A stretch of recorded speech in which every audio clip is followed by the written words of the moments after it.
चलिए देखते हैं मध्य प्रदेश की 25 फटाफट बड़ी खबरों को। सबसे पहले न्यूज को कहां से देख रहे हैं हमको कमेंट में बताना बिल्कुल ना भूलें। साथ ही साथ हमारे यूट्यूब चैनल को सब्सक्राइब करें एंड बेल आइकन को ऑल प्रेस करना बिल्कुल ना भूलें। रायसेन में कृषि महाकुंभ, शिवराज के मेले में बदलेंगी किसानों की तकदीर। मध्य प्रदेश के रायसेन में 11 से 13 अप्रैल तक के 3 दिवसीय राष्ट्रीय किसान मेले का आयोजन किया जा रहा है, जिसमें केंद्रीय कृषि मंत्री शिवराज सिंह चौहान शामिल होंगे। इस कृषि महाकुंभ में देश भर से किसान जुटेंगे और बीज से बाजार तक खेती की पूरी प्रक्रिया को समझेंगे। प्रयोगशाला से खेत तक नई तकनीकों और आधुनिक खेती के तरीकों की जानकारी दी जाएगी। शिवराज सिंह चौहान ने इसे किसानों की तकदीर बदलने का बड़ा मौका बताया। 35 साल सेवा पर एमपी शिक्षकों को मिलेगा नया वेतनमान, सैलरी बढ़ेगी 3 से 5 हजार रुपए। मध्य प्रदेश सरकार ने 35 साल सेवा पूरी करने वाले शिक्षकों को चतुर्थ क्रमोन्नत वेतनमान का लाभ देने का ऐलान किया। इस फैसले से प्रदेश के करीब 1.25 लाख शिक्षक लाभान्वित होंगे। इनमें से लगभग 15,000 शिक्षकों को इस वित्तीय वर्ष में इसका फायदा मिलेगा।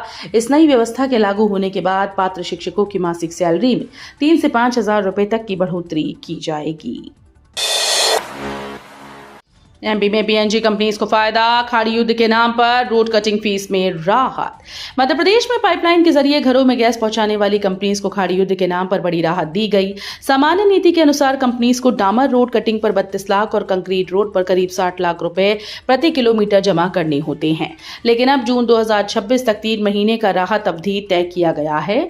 इस दौरान कंपनीज केवल 10 लाख रुपए प्रति किलोमीटर देकर ही पाइपलाइन बिछा सकेंगी। राहत की अवधि और सीमा से जुड़े कई विवरण अभी स्पष्ट नहीं किए गए। एमपी में किसानों के कर्ज ब्याज माफी की मांग, बीजेपी विधायक ने सीएम को लिखा खुला पत्र। मध्य प्रदेश में गेहूं खरीदी में देरी और किसानों की समस्याओं को लेकर सियासत गरमाई हुई है। कांग्रेस के बाद अब सत्ताधारी भाजपा के विधायक भी मुखर हो गए। स्थानीय किसानों के दबाव में भाजपा विधायक डॉक्टर चिंतामणि मालवीय ने मुख्यमंत्री को खुला पत्र लिखा। पत्र में उन्होंने प्रदेश के किसानों के कर्ज और ब्याज की माफी की मांग की और गेहूं खरीदी जल्द शुरू करने का आग्रह किया। उज्जैन बनेगी समय की राजधानी, साइंस सिटी और सिंघस 2028 की सौगात। मध्य प्रदेश के उज्जैन में Mahakal the master of time सम्मेलन का आयोजन किया गया। इस मौके पर उज्जैन को काल गणना नगरी घोषित किया गया और ग्रीनविच मीन टाइम की जगह महाकाल स्टैंडर्ड टाइम स्थापित करने पर चर्चा हुई। साथ ही 15 करोड़ रुपए की लागत से बनी साइंस सिटी का लोकार्पण किया गया। सिंघस 2028 से जुड़ी कई परियोजनाओं का भूमि पूजन किया गया। इससे उज्जैन को समय और विज्ञान की राजधानी के रूप में विकसित करने की दिशा में बड़ा कदम बढ़ा। भोपाल में पब्लिक ट्रांसपोर्ट बेपटरी, केवल 60 बसेस चल रही।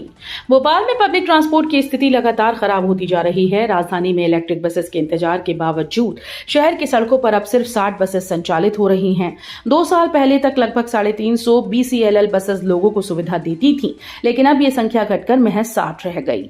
गर्मी बढ़ने के साथ ही यात्रियों की परेशानी और बढ़ गई। करीब 83% बसेस गायब होने से सार्वजनिक परिवहन लगभग ठप हो गया। गंदवानी में 6 नए स्कूल भवन बनेंगे, 23.77 करोड़ की लागत से शिक्षा को बढ़ावा।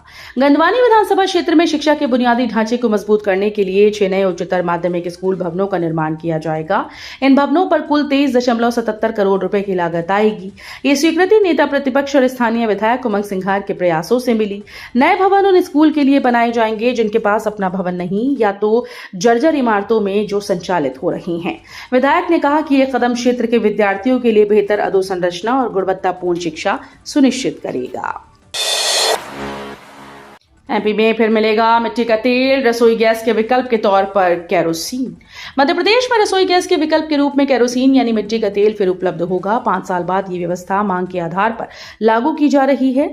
यदि जिलों से कलेक्टर की मांग होती है तो खाद्य नागरिक आपूर्ति और उपभोक्ता संरक्षण विभाग प्रति परिवार 3 लीटर के हिसाब से केरोसिन उपलब्ध कराएगा। भारत सरकार ने प्रदेश को 10 लाख लीटर का आवंटन दिया है। उज्ज्वला योजना के तहत गैस चूल्हे और सिलेंडर मिलने के बाद पीडीएस में केरोसिन का वितरण बंद हो गया था। एमपी बोर्ड का बड़ा झटका, 10वीं-12वीं परीक्षा फीस में 25 से 80% तक बढ़ोतरी। मध्य प्रदेश माध्यमिक शिक्षा मंडल ने शैक्षणिक सत्र 2026-27 के लिए नई प्रवेश नीति जारी कर दी। इसके तहत 10वीं और 12वीं के परीक्षा फॉर्म 15 मई से भरे जाएंगे। इस बार परीक्षा शुल्क, नामांकन और अन्य फीस में 25 से 80% तक की बढ़ोतरी की गई। नियमित विद्यार्थियों को अब 1200 रुपए की जगह 1500 रुपए देने होंगे, जबकि स्वाध्यायी विद्यार्थियों का शुल्क 1600 रुपए होगा। नवीं कक्षा के नामांकन शुल्क भी 350 से बढ़ाकर 500 रुपए कर दिए गए हैं। एमपी में तेज होगा पीएनजी विस्तार, घर घर पहुंचेगी गैस पाइपलाइन। मध्य प्रदेश के शहरों में पाइप नेचुरल गैस कनेक्शन देने की प्रक्रिया को तेज कर दिया गया। केंद्र के निर्देश के बाद अब नगर निगम और जिला प्रशासन वार्डवार एक्शन प्लान बनाएंगे और तय समय में कार्य पूरा करेंगे। पहले ये देखा जाएगा कि किन क्षेत्रों में पाइपलाइन नेटवर्क पहले से मौजूद है। इन इलाकों को प्राथमिकता देते हुए घर घर पीएनजी कनेक्शन पहुंचाए जाएंगे। नगरीय निकाय वार्ड स्तर पर लक्ष्य तय करेंगे और उसी आधार पर अभियान को आगे बढ़ाया जाएगा। एमपी में विधायकों को किराए के घर में मिलेगा 30 से 40 हजार रुपए, विवाद जारी। मध्य प्रदेश में विधायकों के लिए नया विश्राम गृह बन रहा है, जिसके कारण कई पुराने बंगले और सरकारी आवास तोड़ी जा रही हैं। कुछ विधायक अब स्वयं या किराए के घर में रहने लगे हैं। विधानसभा सचिवालय ने प्रस्ताव रखा कि इन्हें 40 हजार रुपए प्रतिमाह किराया दिया जाए, लेकिन वित्त विभाग ने इसे घटाकर 30 हजार रुपए देने की अभिप्रति दी। विवाद के बावजूद विधायकों को किराया सरकार के द्वारा दिया जाएगा। रतलाम में एमएसपी खरीदी अटकी, चना मसूर के लिए स्लॉट बुकिंग नहीं। रतलाम में चना और मसूर की फसल को समर्थन मूल्य पर बेचने के लिए किसानों को बड़ी परेशानी का सामना करना पड़ रहा है।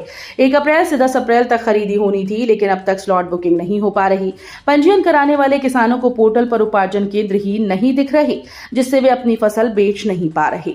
तहसील स्तर पर केंद्र बनाए जाने थे, लेकिन ये व्यवस्था अधूरी है। इस अव्यवस्था से किसानों में नाराजगी बढ़ रही है और सरकारी व्यवस्था पर सवाल खड़े हो रहे हैं। उज्जैन से गूंजा एमएसटी का संदेश, महाकाल टाइम पर दुनिया की नजर।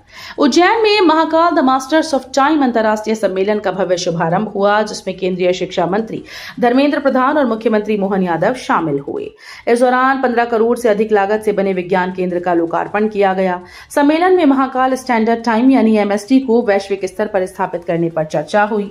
साथ ही विद्यार्थी विज्ञान मंथन 2026-27 की वेबसाइट लॉन्च की गई। उज्जैन से समय की नई पहचान देने की इस पहल ने सभी का ध्यान आकर्षित किया। एमपी में औषधीय फसलों को बढ़ावा, अब हर मंडी में होगी खरीद। मध्य प्रदेश सरकार ने औषधीय खेती करने वाले किसानों को बड़ी राहत दी। अब किसानों को अपनी फसल बेचने के लिए मंदसौर और नीमच तक नहीं जाना होगा। राज्य सरकार ने फैसला लिया कि प्रदेश की सभी उपज मंडियों में 15 औषधीय फसलों की खरीद शुरू की जाएगी। इसके लिए अधिसूचना जारी कर दी गई और 6 हफ्तों के भीतर सुझाव मांगे गए। इस फैसले से किसानों को बेहतर बाजार मिलेगा, उनकी लागत घटेगी, औषधीय खेती को बढ़ावा मिलने की उम्मीद है। एमपी में एलपीजी संकट गहराया, नए गैस कनेक्शन पर रोक। मध्य प्रदेश में एलपीजी गैस का संकट लगातार बढ़ता जा रहा है। हालात ऐसे हैं कि कई उद्योग बंद हो चुके हैं और अब घरेलू उपभोक्ता भी परेशानी झेल रहे हैं। गैस कंपनीज ने नए कनेक्शन जारी करने पर रोक लगा दी और इसके लिए पोर्टल भी बंद कर दिए। श्योपुर समेत कई जिलों में सिलेंडर की कमी से लोग परेशान हैं और एजेंसीज पर मनमानी के आरोप लगा रहे हैं। इंदौर खाद्य आपूर्ति विभाग के अनुसार सप्लाई बाधित होने के कारण ये कदम बढ़ाया गया, जिससे आम लोगों की चिंता बढ़ गई है। जबलपुर में 950 करोड़ खर्च, फिर भी लाखों घर प्यासे। जबलपुर जिले में जल जीवन मिशन पर करीब 950 करोड़ रुपए खर्च होने के बावजूद 1 लाख से ज्यादा परिवारों तक आज भी नल से पेयजल नहीं पहुंच पाया। साल 2019 के सर्वे में 2,21,000 से अधिक परिवारों में से 1,88,000 परिवारों को साफ पानी नहीं मिल रहा था। सरकार का लक्ष्य हर घर नल से जल पहुंचाना था, लेकिन जमीनी हकीकत कुछ और है। ग्रामीण क्षेत्रों में आज भी लोग पानी के लिए संघर्ष कर रहे हैं, जिससे योजना की प्रभावशीलता पर सवाल खड़े हो रहे हैं। भोपाल रेल मंडल की रिकॉर्ड कमाई, लाखों बिना टिकट यात्री पकड़े। पश्चिम मध्य रेलवे के भोपाल रेल मंडल ने वित्तीय वर्ष 2025-26 में 1852 करोड़ रुपए से अधिक की रिकॉर्ड कमाई दर्ज की, जो पिछले साल से करीब 8.77% ज्यादा है। इस दौरान टिकट चेकिंग अभियान में सख्ती देखने को मिली। अभियान के तहत 3 लाख से ज्यादा बिना टिकट यात्रियों समेत कुल 6 लाख लोगों को पकड़ा गया। इनमें करीब 39 करोड़ रुपए की वसूली की गई। रेलवे की इस कार्रवाई से न सिर्फ राजस्व बढ़ा, बल्कि नियमों के पालन को लेकर भी सख्त संदेश दिया गया। एमपी में मौसम का कहर, 48 घंटे भारी, 30 जिलों में बारिश और ओलों का अलर्ट। मध्य प्रदेश में मौसम ने करवट ले ली है और अगले 48 घंटे भारी पड़ सकते हैं। भोपाल, इंदौर समेत 30 जिलों में बारिश, तेज हवा और ओलावृष्टि का अलर्ट जारी किया गया।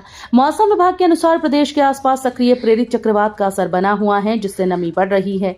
दिन में भले ही गतिविधि कम रहे, लेकिन शाम के बाद मौसम अचानक बिगड़ सकता है। कई इलाकों में गरज चमक के साथ बारिश और ओले गिरने की संभावना है। 7 अप्रैल तक ऑरेंज और येलो अलर्ट जारी कर लोगों को सतर्क रहने की सलाह दी गई। इंदौर में ट्रैफिक से राहत की तैयारी। केशरबाग रेलवे क्रॉसिंग पर बनेगा 30 करोड़ का ओवरब्रिज। इंदौर शहर को जल्दी ट्रैफिक जाम से बड़ी राहत मिलने वाली है। पश्चिम क्षेत्र के केशरबाग रेलवे क्रॉसिंग पर 30 करोड़ रुपए की लागत से रेलवे ओवरब्रिज बनाया जाएगा। इस परियोजना का भूमि पूजन 5 अप्रैल को सांसद शंकर लालवानी और स्थानीय विधायक करेंगे। करीब 18 महीने में तैयार होने वाले इस ओवरब्रिज से रोजाना हजारों वाहन चालकों को फायदा मिलेगा। अभी ट्रेन गुजरने के दौरान लोगों को लंबे समय तक रुकना पड़ता है, लेकिन ओवरब्रिज बनने के बाद आवागमन सुगम और तेज होगा। एमपी में लेबड़ा नया गांव सड़क पर टोल विवाद, हाईकोर्ट में सुनवाई 28 अप्रैल को।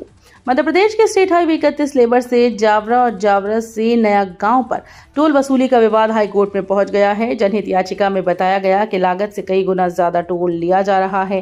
कोर्ट ने इन सड़कों के निर्माण और टोल वसूली करने वाली जावरा नया गांव toll road company private limited और वेस्टर्न एमपी इंफ्रास्ट्रक्चर के लिए आवेदन स्वीकार किए हैं। झांसी ओरछा के बीच 631 करोड़ का ग्रीनफील्ड बाईपास, NH44 होगा ट्रैफिक फ्री। भारत सरकार ने मध्य प्रदेश और उत्तर प्रदेश के बुंदेलखंड क्षेत्र में झांसी और ओरछा को जोड़ने वाला ग्रीनफील्ड बाईपास मंजूर किया है। ये 15.572 किलोमीटर लंबा बाईपास 631 करोड़ रुपए की लागत से तैयार होगा। नई सड़क से NH44 और NH39 आपस में जुड़ेंगे, जिससे NH44 पर देश भर का ट्रैफिक दबाव कम होगा। साथ ही बुंदेलखंड के प्रमुख पर्यटन स्थल अब आसानी से कनेक्ट होंगे, जिससे यात्रियों को और व्यापार दोनों को ही बड़ा लाभ होगा। एमपी विधानसभा में कांग्रेस कमजोर, राज्यसभा चुनाव से पहले जीतू पटवारी की मुश्किलें बढ़ी। मध्य प्रदेश में कांग्रेस के लिए संकट लगातार बढ़ता जा रहा है। 2023 के विधानसभा चुनाव में 66 सीटें जीतने वाली पार्टी अब 64 तक आ गई। इनमें से 3 विधायकों के नुकसान के कारण पार्टी की वास्तविक संख्या 61 रह गई। जून में होने वाले राज्यसभा चुनाव से पहले ये स्थिति कांग्रेस के लिए चुनौती बनती जा रही है। एक विधायक पार्टी छोड़ चुकी है, दूसरे का वोट नहीं हो पा रहा है और तीसरे को 3 साल की सजा मिली है। भाजपा इन परिस्थितियों में आसानी से 2 राज्यसभा सीटें जीत सकती है। आपराधिक प्रकरण में सब रजिस्ट्रार को राहत, हाईकोर्ट ने ट्रायल कोर्ट का आदेश बदला। आपराधिक प्रकरण में आरोपी बनाए गए सब रजिस्ट्रार को हाईकोर्ट से राहत मिल गई। जस्टिस बीपी शर्मा की एकल पीठ ने ट्रायल कोर्ट का आदेश रद्द कर दिया है, जिनमें सब रजिस्ट्रार को अतिरिक्त अभियुक्त बनाया गया था। हाईकोर्ट ने कहा कि याचिकाकर्ता अपने पद के नाते दस्तावेज को पंजीकृत करने से मना नहीं कर सकता था। पंजीकरण के लिए सभी आवश्यक दस्तावेज आरोपियों के द्वारा प्रस्तुत किए गए थे।